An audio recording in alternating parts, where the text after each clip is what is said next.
Trump throws down the gauntlet on Sessions and Rosenstein in wake of Strzok page texts by US4Trump.com.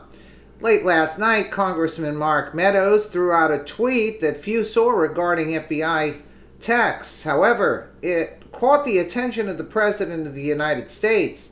Meadows tweeted about a discovered text that proves there was nefarious action between the two star-crossed FBI lovers and their media leak strategy. Specifically, Meadows tweeted about the Strzok page text. There was one of intense interest. As reported yesterday by US4Trump, Congressman Mark Meadows sent a letter to Deputy Attorney General Rod Rosenstein and called the DOJ and FBI out on media leaks.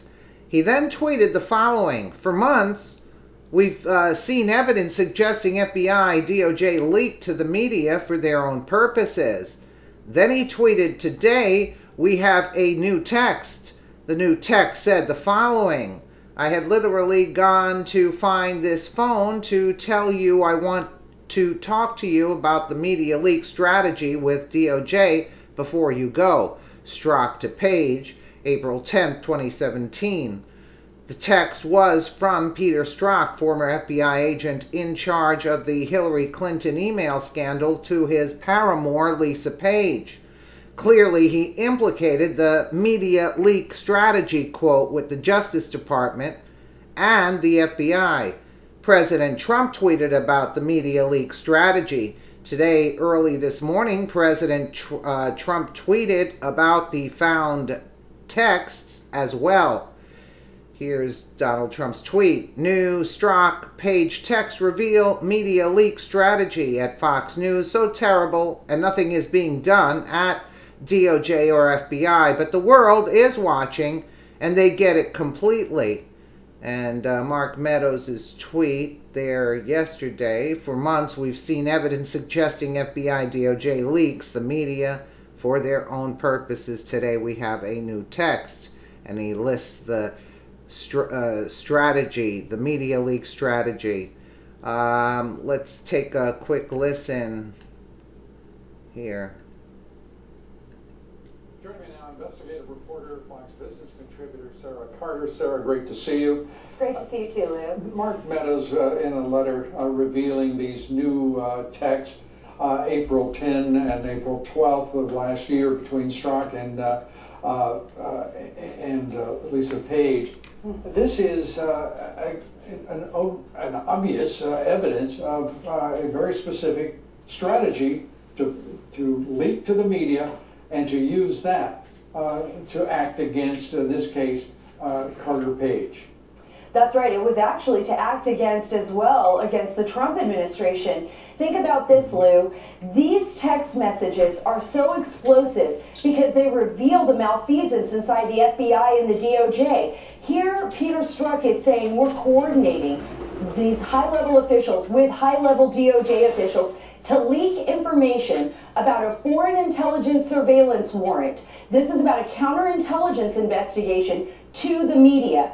On the day that text was sent, that back and forth happened, they went and met with the DOJ. The very next day, the Washington Post publishes a story about the exclusive story actually stating that Carter Page is being investigated by the FBI and that they had taken a FISA warrant out on him. This was not just about Carter Page. They were utilizing Carter Page to go directly after President Trump and the administration. And this is really serious evidence of malfeasance. This will be investigated. Yeah, it's going to be investigated, but my Lord, we've watched 2 years of investigation, Sarah. We've watched it in Congress. We've watched the investigation, of course, of the FBI, the president. We've watched the special counsel. We have seen more evidence of political corruption on the part of the special counsel, the FBI, the Department of Justice, and not one scintilla of evidence against this president and his. I mean, it's just mind-boggling to see this thing persist. It's astonishing. It's actually astonishing, Lou. And looking at this after the 2 years of working on these stories, we've seen this dossier that apparently they used to go after Carter Page, and we know now that they've withheld exculpatory evidence from the FISA court.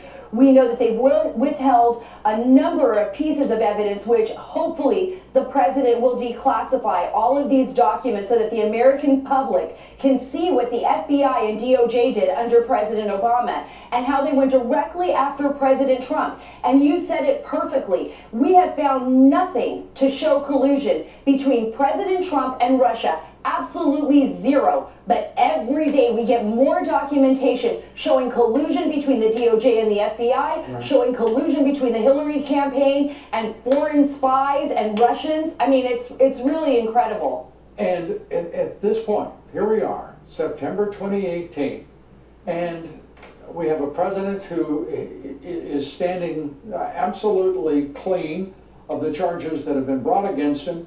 We see every kind of evidence of corruption, political corruption in the FBI, the Department of Justice, in the Obama administration intelligence community, by the way. And we have no action that's been taken by the special counsel or the Department of Justice. I mean, Eric Holder could be running the Justice Department right now, and it would be behaving no differently than it is. You're absolutely right, because look what we have there. We have an Attorney General, Jeff Sessions, who basically recused himself from almost everything. Everything Russia, everything Clinton, he's recused. Then we have the Deputy Attorney General, Rod Rosenstein, who actually signed off on the fourth FISA warrant on Carter Page. So he had access to all the previous information in these FISA warrants and signed off on it anyways. And there's nobody overseeing the investigators, Lou. This is the problem. So now we're at the mercy of John Huber, who's been appointed the prosecutor. We know he hasn't even interviewed Bruce Orr yet. And Inspector General. As far as I can tell, I have to tell you, as far as I can tell, he's done nothing. He's capable of doing nothing. And he's working, apparently, for Eric Holder, because the result is nothing. Just like it was under Eric Holder, he stonewalled everything quite successfully.